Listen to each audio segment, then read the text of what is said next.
I think it was like January 1st, I had 30,000 followers on Instagram, and then by the end of January, we had like 55,000.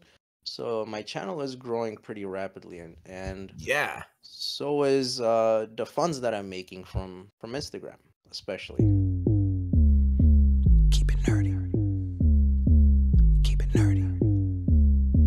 Keep it real nerdy.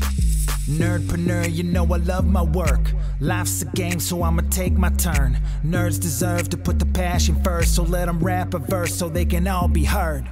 Yeah, my nerdy passion basically is drawing. I am a small independent board game designer. We are dice retailers. I am a harpist. I do mainly Celtic harp, video game songs, songs from nerdy TV shows. I connected my love for close-up magic with being a scare actor. Nerdpreneur, you know I love my work. Welcome to Nerdpreneur, where we have fun conversations with nerds making money with their nerdy passion. And I am joined today, as always, by my co-host, Frank. Hello. And today we have a very special guest that I am very excited to talk to. And I don't know if he would necessarily ascribe himself as a nerd per se, but you know, here at Nerdpreneur, we're about lots of unique businesses and people following their passion. This is Aram, and he is from Urban Tarantulas. Hey guys, happy to be here. Thank you for having me. Yeah, thanks for being here. Urban Tarantulas means the walking around eight-legged tarantulas. You're a breeder of tarantulas. Is that correct? Correct. I'm a breeder of tarantulas, importing tarantulas and some other critters. Yeah, I'm a lover of the hobby and now a video creator. Nice. Yeah. Well, that's how we got to actually know you and hear about you is through Instagram. I see the content you put out at Urban Tarantulas. For me, it's very fascinating. I got a little bit curious with spiders and just started looking up content, and yours was like some of the first I found. As I dug into your content, you've got you're not like casually breeding a couple. You seem to have like a really solid big operation with lots and lots of tarantulas of all different breeds and types. And the more I got into it, the more I started to get a little bit more fascinated by what you do. How did you personally get started in tarantula breeding? Absolutely. Okay, so the way I got into tarantulas was I used to frequent on Reddit. So I was just going through random photos here and there, and then I came across like this blue tarantula. It was a large blue tarantula. At the time I had no idea what it was, if it was a spider or a true myglomorph or something. But so I just started just digging into it, and I wanted to find out what it was and how I could get one. It turned out that it was a Goody sapphire ornamental, also known as the P Metallica, very, very well known and sought after in the hobby. It's one of the bluest tarantulas in the hobby, and I just fell in love with that particular tarantula, and I had to have it. I absolutely had to have that tarantula. I started doing research and found a couple of local people who carried that tarantula, and I contacted them, and I went over, and I didn't just buy that one tarantula. He had a couple of other ones, and I came home with like 10 tarantulas that very first time. I was hooked. How do you transport 10 tarantulas at once? That's my first question. Well, they were babies at the time. They were tiny. So okay. At the time they were tiny. Smaller tarantulas don't cost as much, and I didn't want to spend $500 on an adult female when I could get a baby for $100. So I had a whole bunch of little baby tarantulas, and I brought them home, put them in little containers, and they didn't take up a lot of space. 10 tarantulas, and it didn't take up a lot of space at all. So I was like, okay, well, I have some more space. Let's get some more tarantulas. And then within a month, I had like 30. Within a year, I had like 150. Wow. And then I was like, okay, this is getting very, very expensive. Because I bet, yeah. What is your cricket bill? Like, it's got to be crazy, right? Okay, so about $50 a week, $50 to $60 a week I spend on crickets. Wow. I do not want to breed crickets. They stink. They don't smell very nice. Yeah, because I saw that video where you had commented that you had just fed 500 and then 1,000 crickets to 2 different containers. And I was like, I'm sorry, What? Like who even counts that high on a daily basis? Like apparently you do.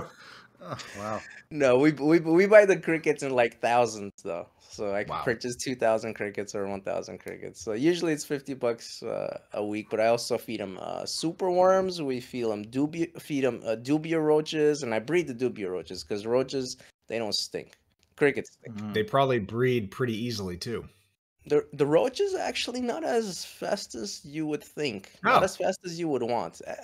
Actually, up until recently, there was a shortage of cockroaches, believe it or not. Ever since the pandemic, That's not something you ever hear. Is like there's a shortage of cockroaches out there. Shortage of crickets. There's always a shortage of crickets.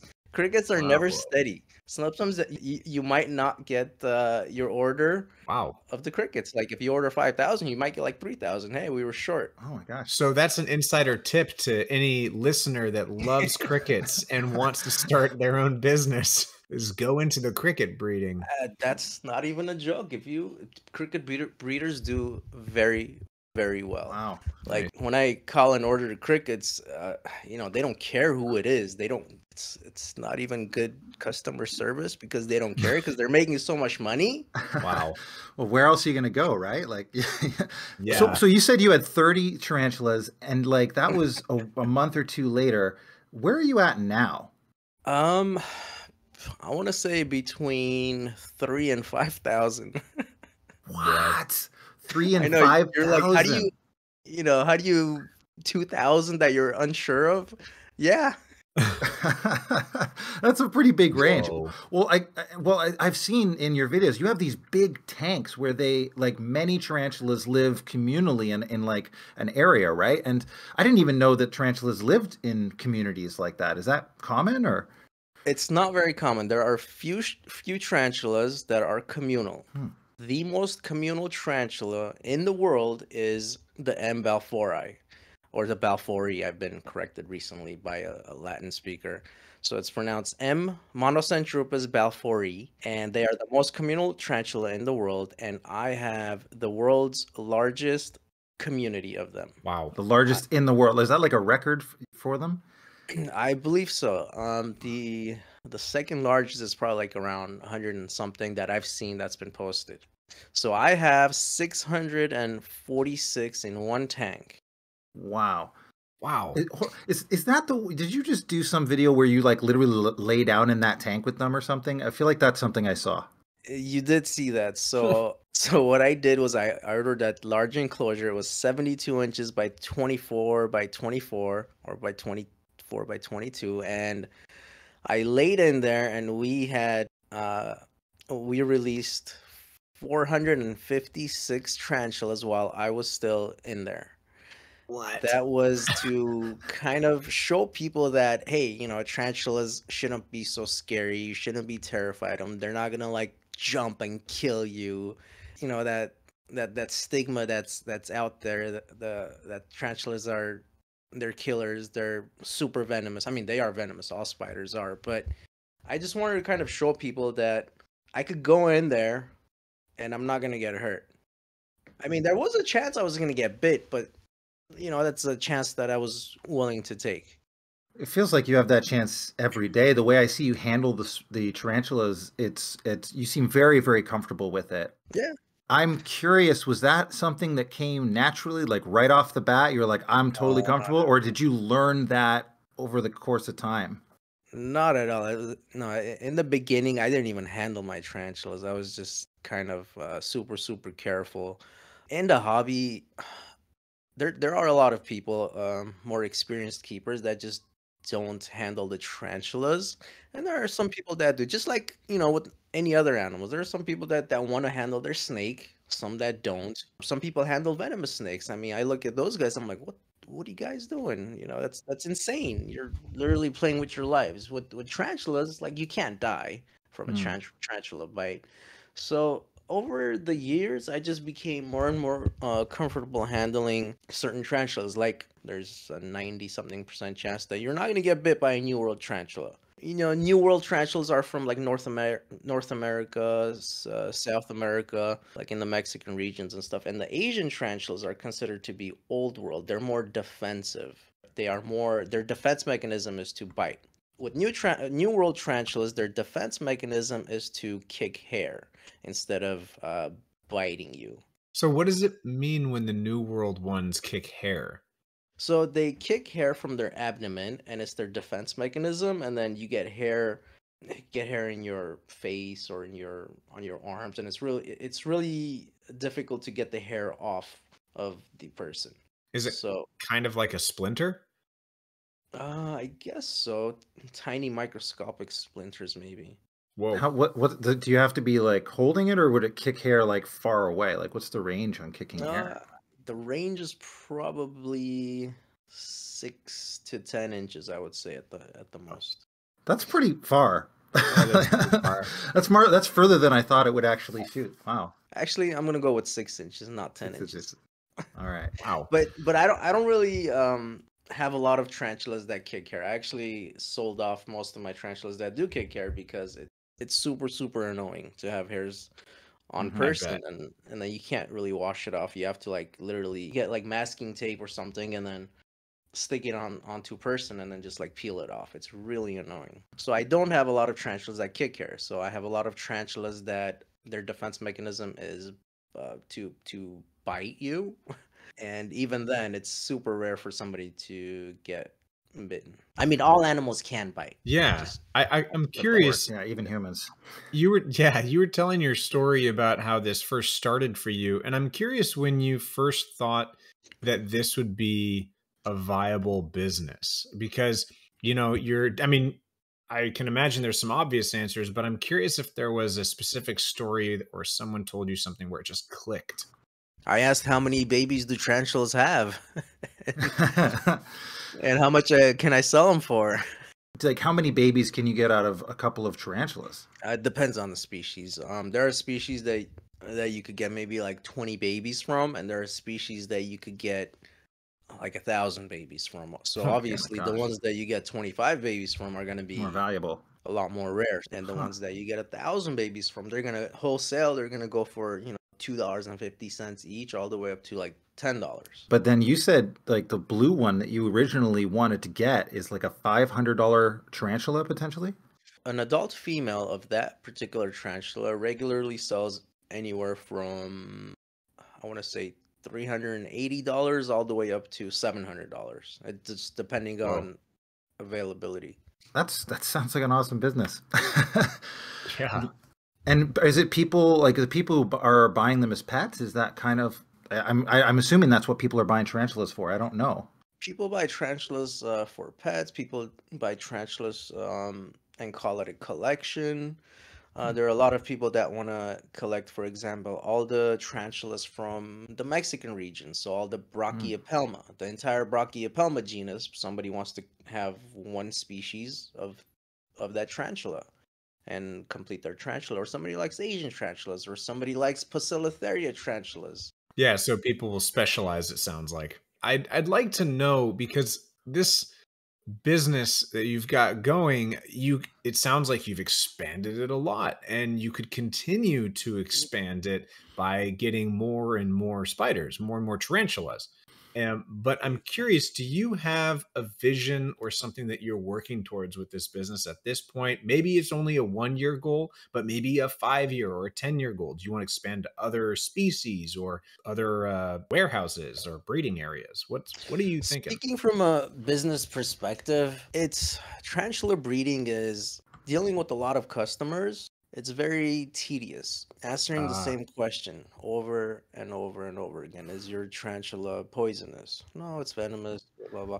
I like helping people figure out what tarantulas, might be right for them, but I don't want to do this long term. I don't want to have 1,000 of one species. I just want to be able to have a few of one species that I really particularly enjoy and do breedings and whatever, give away all the babies that we produce in my facility. So that's where content creation comes, and that's what I have been doing on Instagram and TikTok and Facebook, and just starting YouTube Shorts. And it's proven to be pretty lucrative so far. I've gotten paid from Instagram for 3 months in a row, and it's been doubling every single month. So my growers have definitely increased. Nice. I think it was like January 1st, I had 30,000 followers on Instagram, and then by the end of January, we had like 55,000. So my channel is growing pretty rapidly, and Yeah. so is the funds that I'm making from Instagram, especially. I'm only getting paid decently from Instagram right now. TikTok doesn't pay that well. That's awesome. So you Yeah. see this going a bit more towards the direction of content creation. That's what I would like to do. Yes, I don't want to keep breeding and selling. I mean, the amount Because of work involved in breeding, I can imagine, is huge. I mean, just the number of crickets alone. I would say the maintenance is, yeah, feeding the tarantulas and doing maintenance. Taking out the dead crickets that the tarantula hasn't eaten. I don't do it myself. Just by myself. I do get some help now, but Nice. yeah, it takes.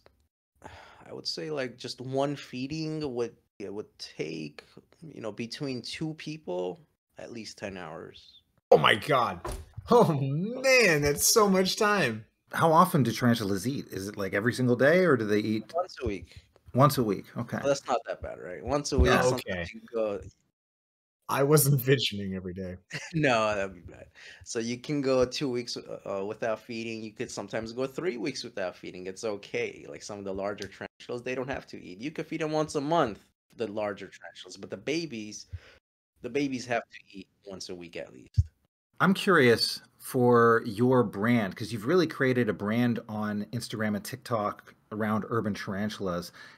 How do you see that brand, and what is some of your core values that kind of shape the direction of the content you make? Still got a lot of work to do on my branding, to be honest, but I think I want to show authenticity, and I want to be, real with people, and also make it kind of fun at the same time. I do want to show that tarantulas are not scary. I do Right. want to do that. So this new direction with content creation, how long has that been? You made it sound like it was 3 months with Instagram. So is it about that long in general?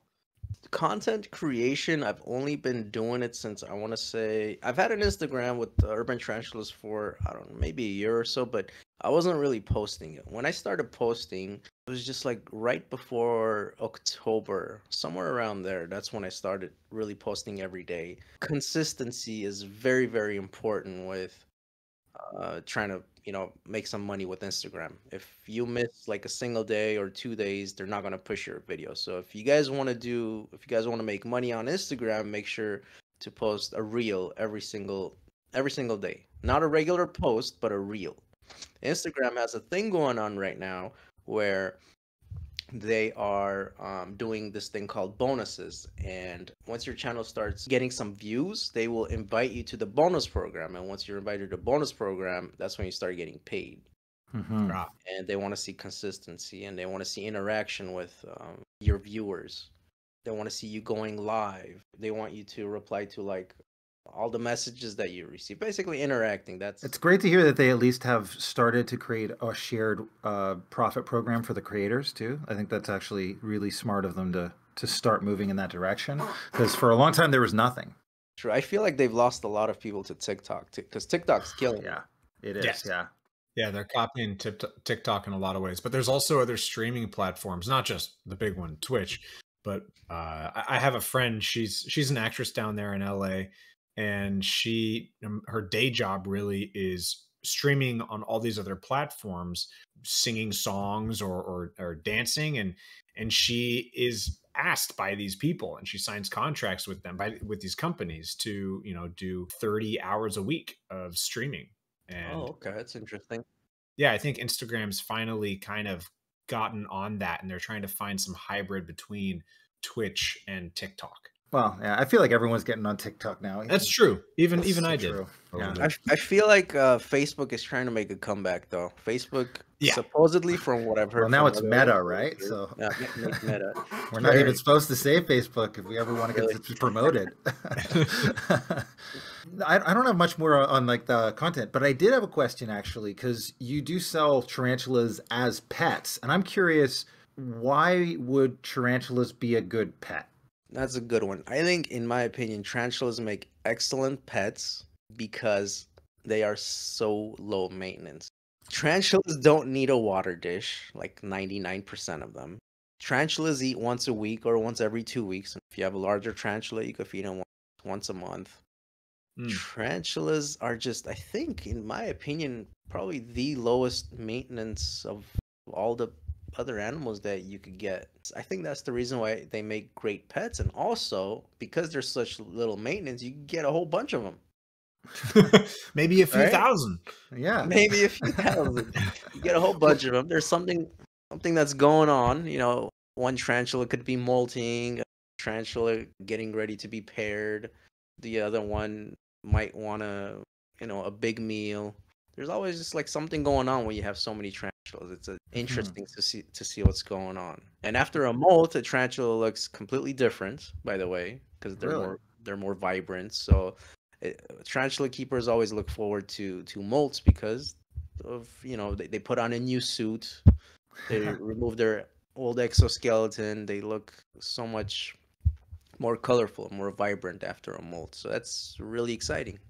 What would be a good like starter tarantula, or is it completely up to your own taste?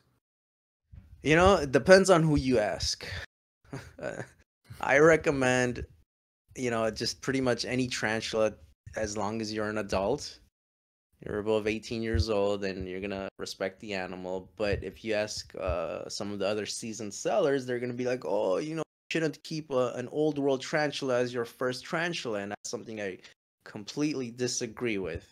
And I get a lot of crap for that because um, I just feel like if you're an adult and you understand the animal, you know their potential, you could own any tarantula. Like there's no tarantula that's just gonna like jump up on your face and bite you. Right. They're in containers. There are a few species that are more defensive than others, but as long as you know that this tarantula is super defensive, it just don't handle that particular one, or just have a catch cup just in case that tarantula decides to, rear up and throw its legs up and try to be more defensive. So a good starter tarantula, of course, there are tarantulas that are completely docile, and no matter what you do, they're most likely not gonna bite you. You could just cup them with your hand. I can name the species, but we probably wouldn't know what that is or how to spell it. So, in my opinion, if you've done your research, you could own pretty much almost any tarantula. Maybe not the OBT, which stands for orange bitey thing. What is it normally called? The scientific Latin name for that particular tarantula is the Paternichelus murinus, or people know that species as an OBT, which is abbreviated for orange bitey thing or orange baboon tarantula. Is it particularly bitey? It's super bitey. You could just look at that tarantula and then it'll just rear up and try to get super defensive. And I do have some videos on there. What is the average life expectancy of I mean, I'm sure it varies from breed to breed, but what is the difference? Yeah. What's the commitment for tarantula? How many years? Yeah. Short answer, anywhere from a couple of years all the way up to 30 years. Oh my gosh. Oh my god. 30 years. There's spiders that live 30 years? I think so, yeah. 30, 35 years. I think so. I think there's been some tarantulas that have been recorded to live over 30, if I'm not mistaken.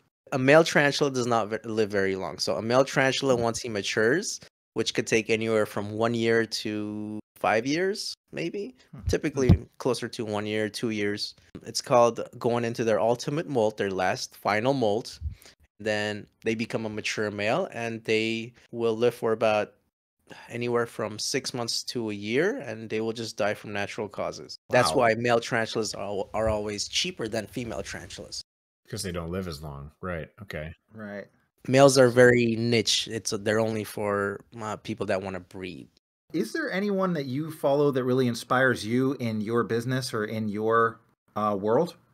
Oh, in my business, in my world, probably Jay from Prehistoric Pets, Brian Barsick. They've really built a serious audience, and they have like dream animals. They have a dream facility. Definitely check out those guys. I mean, if you guys don't already know them. Yeah.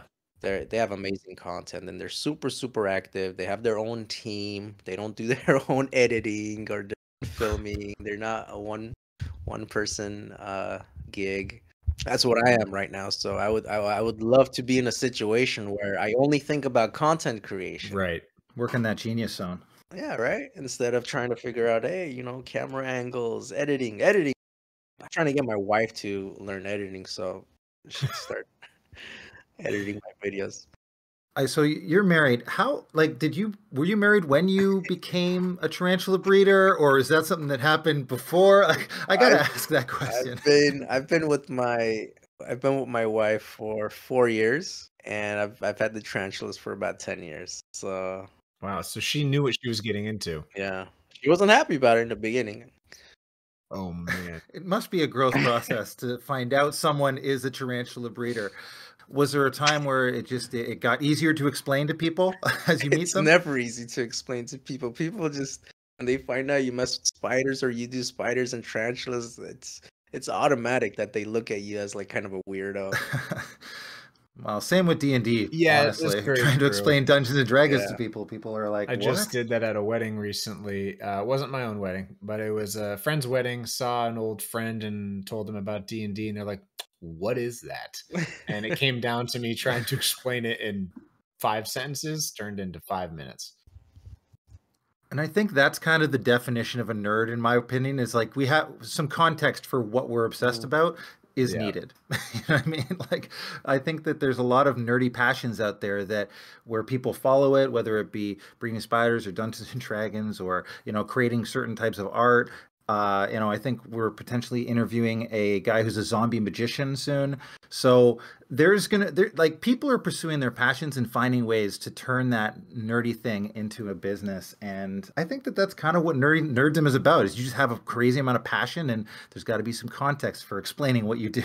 Yeah, I like the way you put that. There's got to be context for... Yeah, and educating also. I find that a lot of the time when we're nerds about something, we want to educate others and kind of enlighten and share that knowledge. I mean, you were saying that, Aram, like earlier, one of the things that you do a lot of is educating folks. And I think that's really cool. Like, I get really energized off of people looking to educate around their passions. I really like actually how you said, one of the core things is that you don't want people to be afraid of tarantulas. And I'll say, like, as someone who started following your content as a curiosity, the more I'm watching your content, the more I had always said I'd never get a tarantula as a pet. But the more I'm watching your content, the more I'm thinking, I could probably handle a tarantula. It would be kind of cool. And I think that a lot of what you're doing is resonating through that content. The comfort and the ease of which you're handling them definitely makes people feel, I think, a lot more comfortable. So thank you. That's really cool to hear. Yeah, try to keep it fun and easy, whether it's a tarantula doing a front flip or a tarantula. Yeah, that was crazy. Right? I love that video. I'm curious, what's some of the worst advice that you've heard in your niche or industry? The worst advice is to not own any old world tarantulas. I know I keep talking about the new worlds and the old worlds, but there's just too many people out there. They're like, just don't own an old world until you've been keeping tarantulas for like 10 years. Oh my god, facepalm right there. There's people out there that are terrified of old worlds. Really? Just because they can be defensive. But all animals can. Yeah. Very true. Yeah, especially if someone doesn't know how to handle an animal or is like... Just educate yourself. Just read up about the animal and don't have to be afraid of them. They're not going to kill you, like especially tarantulas. So in this niche, I would definitely say don't listen to people that ask you to have lots and lots of experience before you can handle or own a different species that you really want to, because you think it looks so colorful or so cool, or because it comes from a certain locale. Like, I get this so often, when people ask me about the Balfouri and these old worlds, and they're like, oh, okay, I'm just definitely not ready for that. I'm just asking about them. I can't own an old world tarantula yet. So right. You said you answer a lot of the same questions, right? I do. Can we speed that up by you just answering those questions here on the podcast? So Just share that what is the education. most common questions that you usually need to answer for people? Are tarantulas poisonous? And I have to reply with tarantulas are venomous. Poison comes like from the body, like a frog. There's a poisonous frog, and then poison can secrete from their body. Venomous animals are like snakes and tarantulas, where they can inject the venom onto a person. Yeah, or if you eat the tarantula, it might poison you, right? Maybe, I don't know. So that's the most common question. Next common question would be when they come to my facility. They're like, "Oh, what happens when there's an earthquake?" Then an earthquake happens. Like, oh, as if do the tanks break and do they get out? Yeah, all my containers, they're kind of sitting on shelves, and I mean we're gonna need like a big earthquake for all the containers to Right. fall. That's another common question I get. And do tarantulas bite? They can, just like any other animal. What's a great beginner tarantula? I answer that a lot. What was it again? Because I don't remember these Latin The names. great beginner tarantula is, as long as you're above 18 years old, in my opinion, you could own just pretty much 99% of tarantulas out there as a first. Okay. People might not agree with me, but it's okay. I'm fine with that. I'm gonna go right ahead and say it's okay. You're an adult. You're gonna educate yourself on a particular tarantula. You'll be fine. You can own them. If you want them, you can own them. You can keep them. You can give them a good home. Yeah, assuming a person's responsible and going to do the research. It sounds like it's like any other pet. I mean, last real experience I had with a pet, it's not a spider, but it was a bird, and he was a very vicious bird at times. And he wasn't venomous, but he could draw blood with that beak. It's yeah, I mean, you just kind of take your poison, no pun intended, but I mean, you take your pick on what it is that you're willing to do the research and maintenance on. But there are tarantulas that no matter what you do, they are most likely not going to be defensive. There are certain species that are like that are good for kids to handle. Like I've gone to shows and I've done shows where I've put tarantulas on kids. A real big adult tarantula, and we've let the kids handle the tarantulas. Wow, I wish that came to my school. That would have been cool. Right? Right. Yeah. Has a tarantula ever actually got out and you don't know where it is? Oh, that's another common question. Yes, happens all the time. Oh my god. So it's like, yeah, that's just how we live. And you find them randomly places? And not randomly, they are found in the room. So eventually they turn up. But I've had a situation where in my old house, like a 8-inch tarantula did escape and I never found it. 8 inches? Like for like 9-inch or something. It was a giant. Oh my god. And I have no idea where that tarantula. I never found that tarantula. Sleep tight. Do you find their dead bodies here and there? No, I've besides that particular one, recovered pretty much all the tarantulas that have escaped. Is that the one that lives for 30 years? No, is it still out there? That's an Asian species. They require humidity, so that one probably didn't make it. I'm guessing maybe a month or so. Oh my gosh. Wow. Yeah. Are you especially nerdy about anything else outside of the core business? Yeah, I am actually. I do collect some Funko Pops. How big is your Funko Pop collection? I recently sold about like 300 Funko Pops. I have 24 left. I have a whole bunch of Funko sodas, and I have a lot of Funkos coming because Funko did a collaboration with Wax NFTs. Basically, you purchase an NFT that is going to be redeemable for a physical Funko, and I have a whole bunch of those coming. Nice. Wow. So do you keep these Funkos in their boxes? Yeah, absolutely. Okay, because I've never purchased these, but I've seen these around a lot, and I know lots of people who like them, and I just don't know the culture around them. Yeah, absolutely. You do not want to take them out of the box if you want them to retain their value. A lot of people do take them out and play with them, but there's Funkos that go anywhere from $4 all the way up to thousands, like 5,000, 6,000. I think there's some like maybe even in 10,000 range. Yeah, I play Magic the Gathering, and there is a very similar kind of culture around that. Okay, that's cool. I collect some Pokemon cards too. There you Collect go. some Digimon cards, Pokemon, Digimon. Are they still making Digimon cards? They just recently, I think Whoa. it's been about a year. They came back. Oh my gosh. I don't play them. I've never played the game. I do love to collect the cards, and I do love the art. Got a Mhm. whole bunch of Digimon stuff right now, and just recently they released a booster box called the Classic Collection, where in like the new form you're gonna see like old artwork. Oh, sick. So it's pretty cool. I get it. So they're bringing back the classics. The There you Classic go. Collection. I love the artwork. Is there anything that you do daily that really is like the biggest key to your success?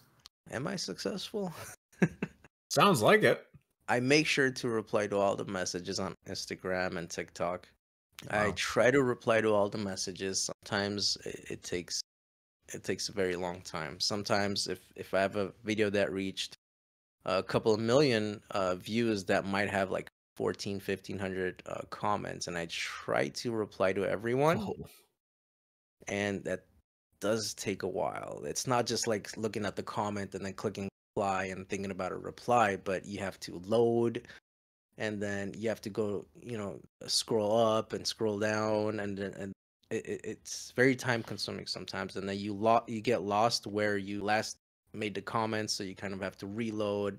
So right. that does take up a lot of time, and I try to do that on a daily basis. Wow, man. That's awesome. I'm really glad we asked that question, because I think that, what people sometimes think is it's just, oh, the most important thing I do is say this post or this other thing, but it's like you're really like creating a personal drive into, a personal connection with people through doing that work. And I think that that's actually one of the reasons why you've been growing and maintaining. It's huge. Yeah, I think it's important to have loyal followers.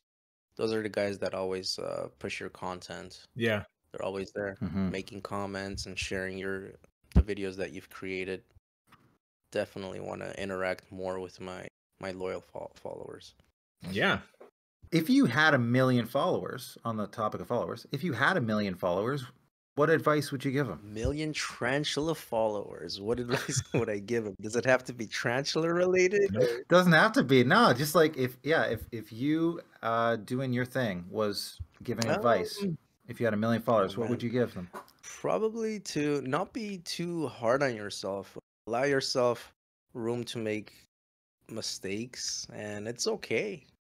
Don't try to be perfect, and when you're not, you're just too difficult on yourself. Honestly, you know what's funny is we've done a few of these interviews now, and we've asked these questions of multiple people. And what I love about this question is that we get a lot of people saying stuff Yeah. like that. Like this has come up consistently around like being kind to yourself while still being aspirationally driven. Yeah, you can be driven, but not have to beat yourself up to do it. And I think that's Yeah. awesome. So I appreciate you saying that. Absolutely. Why don't we do a couple random rolls Yeah, and let's rapid do it. fire? Do we So, feel- Aram, this next section we're going to do is called random rolls. How it works is you will roll a D100, and based on the number, we will ask you a question from our table here. Okay, cool. Okay, 1D100 it's showing 35. All right. What is the best Wi-Fi name you've ever seen? I've had some funny ones that I've Googled and used, like FBI surveillance. Yeah, I think I'm Nice. gonna go with that one, FBI surveillance. I like that one. Yeah. Nice.